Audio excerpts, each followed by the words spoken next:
guys, welcome to the Quick Talk Podcast, the only show handcrafted for small business entrepreneurs looking to explode their business. It's time to get your mind right so you can get your grind right. Are you ready?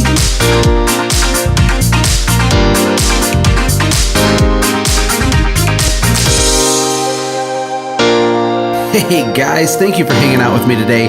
My name is Joshua Latimer, and my mission is to deliver you, the listener, power-packed, no fluff business insights by some of the small business success stories from all over the world. Now, you need real ideas that you can implement today inside your small business. Actionable, realistic, and doable stuff. And that's what we're going to try to accomplish. Because this is episode 1, which is very exciting stuff, I like to start off by telling you a little bit about me, what I'm doing this for, what my story is, and what the deal is with Quick Talk Podcast. Like I said, my name is Joshua Latimer. I'm from Michigan in the United States, born and raised. I got married at 20 years old as a pizza delivery driver and lived in a trailer with my beautiful high school sweetheart, Ashley. Now, getting married at 20 years old is probably not something I would recommend if you're going to make a plan for your life, but it's turned into a beautiful thing for us. I have a master's degree in pain and a PhD in suffering, and I've been an entrepreneur at heart for a long time. I think the first business venture I did was at 18 years old. My parents went on vacation, and I bought 14 candy machines on a credit card while they were gone. So needless to say, when they came home, they were not happy about it. I do not come from a family of entrepreneurs, not at all. I think my mom and dad thought something was wrong with me, and there probably is something wrong with me, but they thought I was broken. They didn't understand why I wouldn't just comply and fall into line and go stand in the job line and just live my life that way. And I just couldn't do it. It wasn't something I could define early on. I didn't know exactly how I wanted to be an entrepreneur, but I just knew that it didn't fit well in the normal system. I bumbled around through many jobs after the pizza delivery days. I started lots of little kind of run-of-the-mill, small-time business ventures, but I didn't have a lot of maturity. I didn't have the focus or the follow-through, or like I said, the maturity. I just was not ready to be serious about a business until my mid-20s. I was a mortgage banker for a while. I had some sales jobs over the phone. I have a pretty extensive sales background in that regard. I worked for JP Morgan Chase Bank as a banker for a while. I had my securities licenses. I've always enjoyed numbers and finance, but I thought I was going to die sitting in my cubicle. I mean, literally, it was the worst. It was the worst thing ever for me. And when my wife got pregnant with our first son, Maverick, I think that's when my ultimatum came. That's the day that I knew in my core that if I didn't make a move towards a business right then, that I ran the risk of getting trapped in the cubicle that I hated, wearing the tie that was choking my neck. I was fat. I was depressed. I felt like garbage.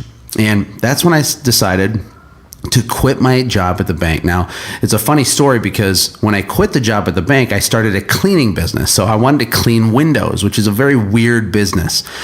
Cleaning dirt off glass doesn't sound like a great career path to a non-entrepreneurial family like I had. My own mom wouldn't even talk to me for a few days after I decided to leave my job at the bank. I can't say I blame her, really. It seems like a risky, crazy thing to do, but something was different this time around, and here's what the difference was. I was serious. I was ready.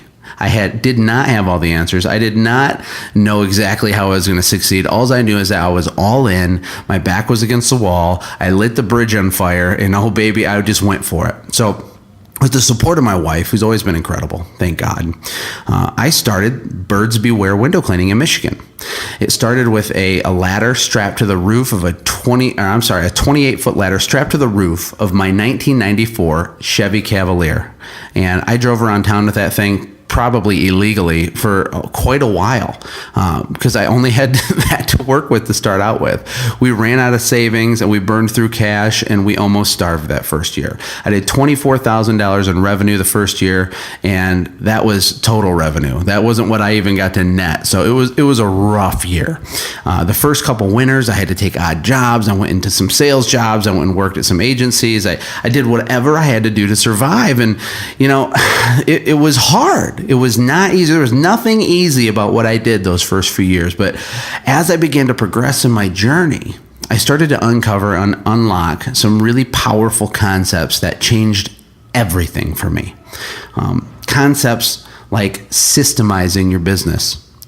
Concepts like building automation into your business, making your business scalable or duplicable, making the business about the brand and not about me.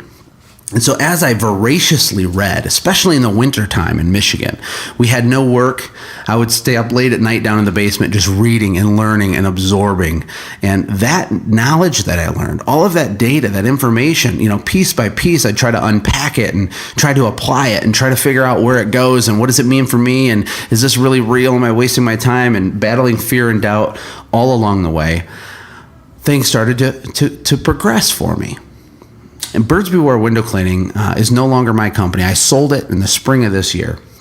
And I'll tell you one thing, what an experience to take something from nothing that doesn't exist and to create a big enough business with enough value that an out-of-state buyer comes through and buys out my business. I now live in Costa Rica with my 4 children and my beautiful same wife that lived in the trailer with me when I delivered pizzas. Now, I'm not a $10 billion a month crazy, overly successful guy, but I have an incredible lifestyle, and that lifestyle has been afforded to me by understanding the concepts of building systems inside your business. Are you looking for a simple way to get more sales, more referrals, and strengthen your customer loyalty? Look no further than sendjim.com. It was handcrafted for you as a powerful tool that will automate your follow-ups after the sale. Imagine being able to stay in contact with your customers all year long by pushing a single button on your smartphone. This is a space-age warp speed technology, and it will eliminate the chaos inside your business caused by trying to properly follow up with all of your leads and customers. Sign up for a free trial with no credit card required at sendjim.com right now. What are you waiting for? And I have a heart for helping other small business owners. You see, I see a lot of guys struggle. A lot of guys come to me for help. They ask me questions. They ask me to consult them. And I see a lot of the same issues over and over and over. And they build their business around themselves. They try to be the best technician that they can possibly be rather than building the business. I think Seth Godin came up with the work on your business instead of in your business idea. And it's very true, but I think a lot of guys get stuck because they don't know how to execute on that. They don't know exactly what to do to make that a reality for their specific situation. And I get it. Every situation is different. Whether you have a landscaping company or a lawn mowing or a carpet cleaning company or a pressure cleaning company or a window cleaning company like I had, the basic guts of your business are all the same. The only variable is the service that you provide itself. And on a technical level, I'm sure that you understand how to do that more than anything. The reason small businesses fail is not because people don't know how to cut the lawn good or how to squeegee the window well. It's because of all the other stuff. All of the architecture, as I like to call it, of their business is out of whack. Everything's screwed up. There's no structure. There's no organization. There's a whole bunch of shooting from the hip, a whole bunch of chaos, a whole bunch of stress, and ultimately a whole bunch of failure. And I think it's really sad. It can destroy families. And it's not an easy thing after a long, hard day working and grinding and pushing and working and sweating and selling and doing books and putting stuff in your computer and trying to do what you feel is right for your business. At the end of all of that, that time after that is when you have to architecture your business. when you have to start building systems for your business. It's those times after hours when you have to pour in even more of your efforts. And I think that's a tough sell. It's a tough sell for people. But what I want people to understand with my story, having a cleaning company that had ultimately over 20 employees when we sold it, and then I launched a pest control company. I'm 3 years into a software company now, and I have an online training series I sell. I'm into all kinds of stuff, but it all started with that one decision to be all in. And then after that, it was a series of littler decisions. And one of the biggest little decisions I made was the decision to systemize my business after hours, no matter the cost, no matter the hours invested, because I believed that working on my business instead of in my business would be worth it. I truly believed in the work on your business, set it in your business concept. And that is the reason I could sell it. That's the reason I have the lifestyle I have now. That's the reason everything worked. It's because I invested the time up front understanding how to systematize and architecture every single tiny, minute detail in my business.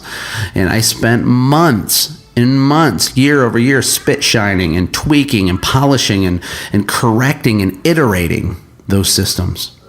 And let's define systems here. It's a boring term. Nobody cares about systems, but people do care about living the dream. They care about having the business that they wanted from the beginning. There's got to be some reason that you started your business or that you're about to start a business. Whatever that why is, it's a powerful thing. And yeah, you like talking about that. Well, guess what? To achieve that vision, to achieve that why, you gotta use systems. And systems are not sexy. They're boring, but they're everything. If you want to build, automate, scale, grow, and sell your business, systems are the way to do it. So let's define what a system is. A system is just a predetermined way to do something inside your business. Now, your business is different than mine, but there's lots of stuff that you do every day. You drive around and you do stuff. You wake up and you do stuff. You do stuff in the middle of the day, and then before you go to bed, you do some more stuff. In regards to your business itself, you need to document and logically process through every little thing that you do, how you do it, and then start optimizing it. For example, when you eventually have an office and you have 10, 15, 20, 30 employees coming in and out of there, you have weird little things that need to be done, like ordering toilet paper for your office. You know, the guys come in, they have a hard day, they go in there to take a dump. There's no toilet paper. That's depressing. That's embarrassing. Nobody wants that to happen. Well, whose job is it to order the toilet paper? It sounds like a stupid example, but it's not. I don't think you can be overly specific in your systems. There should be a methodology built into your business. Maybe it's your office manager. Maybe your system for that is every Monday, the office manager looks at the toilet paper supply in the supply closet. And if there is 4 rolls or less, he places an order for toilet paper. Maybe that's your system. But you see, when you do that, and then when you deploy it or execute it and you train your guys on it, guess what never happens again? Nobody gets left sitting on the pot with no toilet paper. And trust me when I say that's a good thing. Now, systems can be simple. They can be semi-complex. They can be very complex. I look at my business like this. There's 3 areas. There's sales. Then there's service. Then there's operations. I call it the business triangle. And this is really the way I looked at my entire business and all the systems in it. I don't care what is done within your business. If you have a local service business like I had, whatever you do would fall under one of those categories. Okay, for example, maybe you want to upsell more services to your customers. Well, you need to have a predetermined, pre-existing, defined, and trained way of doing that, right? Well, under what category does upselling go? Does it go under sales? Well, sure. Does it go under service? Actually, yes, it sure can. Does upselling go under operations? Well, yeah, it could there too. You'd probably want to have 3 different systems depending on which type of worker or staff member, team member was going to be doing the upselling in what scenario. So maybe under your sales arm of your business, I call the business triangle, sales is the foundational thing. I think sales is the lifeblood of any organization. I think sales is absolutely critical. Under that arm of your company, maybe the upsell system has to do with your sales guy, identifying new opportunities while he's giving an estimate. So maybe he's given a carpet cleaning estimate or a lawn mowing estimate or whatever, and he notices something else that needs to be done. Maybe when that happens, he writes it down. And then maybe when he talks to the customer, he engages them with that, presents them with that need, and tries to get the deal. But that upsell system might look completely different for a technician who's on the job, right? So let's say that the technician goes back to do the service for that customer a few weeks later. They declined on the initial upsell. But you need to ask again, right? So part of your technician's job could be to upsell the same thing to the customer again. But you need to make sure that that's happening every single time on every single job with every possible opportunity. How do you do that? Through a system. So now we've moved into the service division of our company, right? The other part of the triangle. You've moved out of sales, you're into service. So you write a different system. You train your technicians in this new system, and part of their job process is to, get out the mower and to start mowing the lawn. And then before they leave, they check the iPad, and they check a certain part of the notes. And the notes say that the customer also needs, mulching done. And then if it says something there, they have to engage the customer and say, hey, Mrs. Smith, I just happened to notice that you really could use a remulching. We do offer that service. Is that something you'd like us to take care of today, or would you prefer an additional appointment? Boom. Now you've just tried to upsell 2 times because you've built it into the job role of 2 different people. But let's not stop there. What about the operations side of your business? For me, operations included all of our office staff, the office manager, right? I had an operations liaison. Call your people whatever you want to do whatever you need to have done, but I need them to engage the customer too. So maybe they're calling back to close out the invoice, and they mention, hey, Mrs. Smith, thank you so much for hiring us. Oh, by the way, I see in your notes here that the guys saw that you really could use a remulching. Is that something you were planning on doing yourself? Or we do have a 10% off discount for that at the moment. Bam. Now you have an upsell system in all 3 areas of your business, right? So I think the trick is understanding the process of seeing your business from a bird's eye view. I call it getting in the hot air balloon. Being able to zoom out off the stepladder or off the ground where you are now, where you have a very limited perspective, and being able to look at your business from way up high. Listen up. Now remember, being self-employed is not the same as being a business owner. And if you are looking for a way to automate your business and build yourself a clear path to the dream that keeps eluding you, then check out my online small business bootcamp. It's a go at your own pace, it's power-packed, it's a mind bomb. It will help you understand exactly how to architecture out and systematize your small business right now, so you can finally be back in control. Go to windowwealth.com right now and check it out. Use the code MINDBOMB to save 30%. It's time to invest in yourself. You need to be able to see the sales division, the service division, the operations division, even if you don't have a division. A lot of you probably are just your own division. All the divisions is you. And that's normal, and that's okay, and that's fine. But what you got to do is you got to start architecturing out simple systems for your business right now. And that's kind of my story. That's kind of my heart. That's my deal. The purpose of Quick Talk Podcast is to interview interesting people who have accomplished awesome things, and then to bring that interview to you so that you can extract actionable line items to apply to your business right away. I don't want it to be fluff. I don't want it to be just feel good stories and you listening to how some other guy has a great life. I want these podcast episodes to dig in and extract real value that you can use in your local service business, because we're all in this together. There's no reason we shouldn't help each other. And it's just, frankly, it's fun to talk about. So again, my name is Josh. I hope you're prepared. I have a lot of great guests lined up. I have a lot of great content lined up. We're going to try to keep all the episodes to 30 minutes or less. Check it out. Subscribe to our feed so that you automatically get the new episodes as they're released, and start to invest in your own education and start to invest in your own business. What is your why? Why did you start your business? What was the original reason? Have you accomplished that? Are you living that right now? Are you in that, or are you still on your way towards it? For a lot of you, it probably feels like an unreachable thing. I can promise you it's absolutely not. This has nothing to do with intelligence, has nothing to do with resources, it has everything to do with understanding the process of building a system that produces you money. Remember, being self-employed and being a business owner are not the same thing, and the Quick Talk podcast and me, we are here to help you understand the difference. Hey, thanks for hanging out, friends. And from all of us here at the Quick Talk podcast team, we hope you loved today's show.